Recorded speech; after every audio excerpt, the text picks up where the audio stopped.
दोस्तों, share market में पैसा कमाने से भी ज्यादा जरूरी है पैसे को बचाना। तो आज का वीडियो होने वाला है इंट्राडे ट्रेडिंग में स्टॉप लॉस कब लगाना चाहिए और कितने रुपए का लगाना चाहिए, ताकि आपका नुकसान लिमिट में रहे, लगातार प्रॉफिट बना सके। नमस्कार दोस्तों, वेलकम है share market with Kanchan channel में। इसके साथ ही जो भी मैं जानकारी देती हूँ सिर्फ आपको एजुकेशन पर्पज से देती हूँ, तो आपको ये वीडियो कंप्लीट वॉच करना है। इसके साथ ही जो भी मैं जानकारी दूंगी वो भी आपको बिल्कुल सरल भाषा में दूंगी, जिससे आप स्टॉप लॉस कब लगाना चाहिए और कितने रुपए का लगाना चाहिए। यदि आपको ये जानकारी अच्छी लगी हो तो आप मेरे चैनल को like and subscribe and comment भी कर सकते हो, जिससे जब भी मैं वीडियो बनाऊं तो आप तक सबसे पहले नोटिफिकेशन पहुंच सके। तो सबसे पहले बात करते हैं स्टॉप लॉस क्या होता है। स्टॉप लॉस एक ऐसा लेवल होता है जो आपकी ट्रेड को नुकसान से रोकता है। यानी जब आपका स्टॉक आपकी उम्मीद के खिलाफ जाता है तो सिस्टम अपने आप ही शेयर को बेच देता है, ताकि आपका नुकसान बढ़ ना जाए। इंट्राडे में स्टॉप लॉस बेल्ट की तरह काम करता है, यानी कि इंट्राडे में स्टॉप लॉस सेफ्टी बेल्ट की तरह काम करता है। नंबर 2, स्टॉप लॉस कब लगाना चाहिए। स्टॉप लॉस हमेशा ट्रेड लेते ही आपको लगा देना चाहिए। मतलब जब भी आपने कोई भी स्टॉक को बाय किया है तो आपको तुरंत स्टॉक को बाय करने के बाद स्टॉप लॉस लगा देना चाहिए। यानी आपको उसी वक्त स्टॉप लॉस सेट कर देना जिस वक्त आप स्टॉक को बाय करें, क्योंकि शेयर मार्केट कब पलट जाए किसी को भी बिल्कुल भी पता नहीं होता है। शेयर मार्केट के बारे में कोई व्यक्ति नहीं जानता है कि स्टॉक मार्केट में कब आपका स्टॉक का ट्रेंड चेंज हो जाए।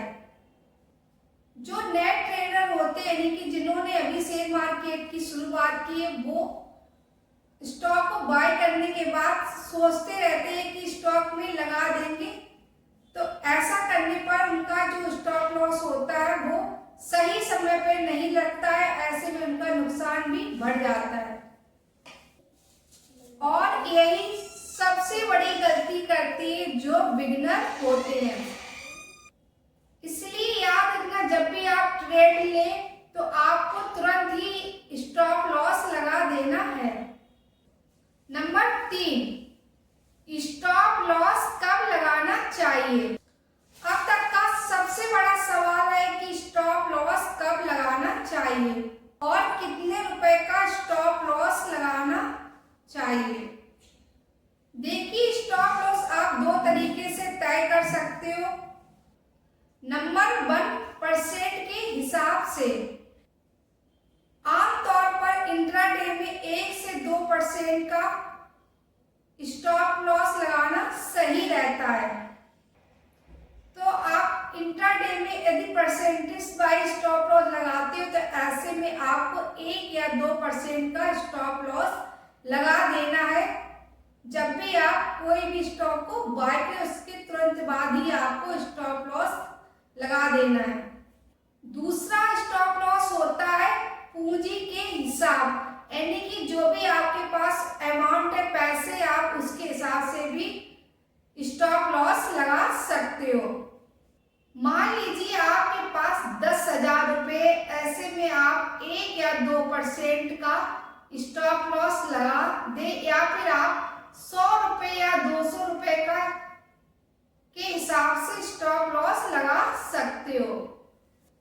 यदि 10,000 रुपये है 100 या 200 रुपए का स्टॉप लॉस लगाकर अपने नुकसान को और अपनी कैपिटल को बचा सकते हो, जिससे कि आपकी जो भी कैपिटल होगी वो सुरक्षित रहेगी।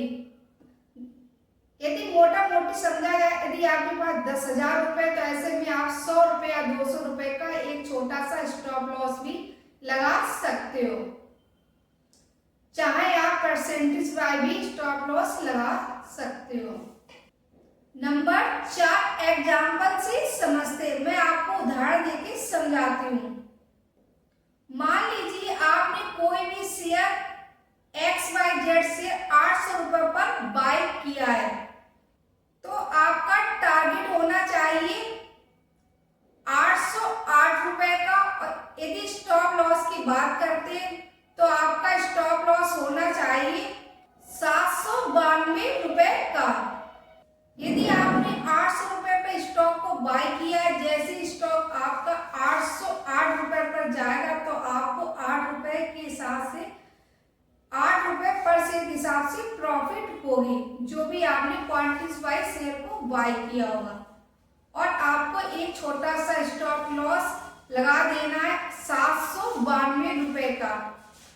तो आपका लॉस भी होगा तो 8 रुपए पर शेयर के हिसाब से आपका लॉस होगा, और प्रॉफिट होगी तो आपकी प्रॉफिट भी 8 रुपए पर शेयर के हिसाब से आपकी प्रॉफिट होगी। यानी रिस्क भी 8 रुपए का और रिवॉर्ड भी 8 या उससे ज्यादा रुपए का हो सकता है, या उससे भी ज्यादा का भी हो सकता है। इसे ही कहते हैं रिस्क रिवॉर्ड रेशियो 1 या 1.2। नंबर 5, गलती जो ट्रेडर सबसे ज्यादा करते हैं। ज्यादातर ट्रेडर होते हैं स्टॉक को बाय करने के बाद स्टॉक में कोई भी स्टॉप लॉस नहीं लगाते हैं, या स्टॉप लॉस लगाते हैं तो ऐसे में स्टॉप लॉस को बार बार चेंज करते रहते हैं। तो ऐसा बिल्कुल भी नहीं करना है। आपको पहले से ही डिसाइड कर लेना है, जब भी आप स्टॉक को बाय करें तो आपको कितने रुपए का स्टॉप लॉस लगाना है और कितने रुपए का टारगेट रखना है। कभी भी आप स्टॉप लॉस लगाना बिल्कुल भी ना भूलें, और ना ही बार बार स्टॉप लॉस को चेंज करें। तो आपको ये गलती बिल्कुल भी नहीं करनी है। खास तौर पे जो बिगिनर होते हैं, उन्हें लगता है स्टॉक में एक तेजी आ गई तो वो अपने स्टॉप लॉस को चेंज कर देते हैं। तो ऐसा बिल्कुल भी नहीं करनी, या गिरावट होगी तो स्टॉप लॉस में और भी कुछ चेंजिंग कर देते, तो ऐसा बिल्कुल भी नहीं करना। आपको पहले से ही माइंड को सेट कर लेना है कि आपको कितने रुपए का स्टॉप लॉस लगाना है। दोस्तों, यदि आपको ये इंट्राडे स्टॉप लॉस की वीडियो अच्छी लगी, आपको लगता है ये जानकारी आपके काम में आ सकती है, तो आप मेरे चैनल को लाइक एंड सब्सक्राइब करना बिल्कुल भी ना भूलें।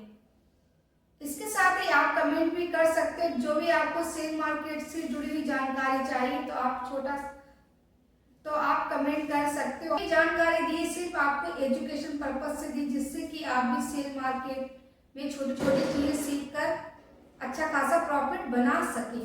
वीडियो में जो भी मैंने इंट्राडे के बारे में जानकारी दी है, सिर्फ आपको एजुकेशन पर्पज से दी, जिससे कि आप भी शेयर मार्केट में छोटी छोटी चीजों को सीख कर, यानी कि बेसिक चीजों को सीख के भी आप भी अच्छा खासा प्रॉफिट बना सकते हो।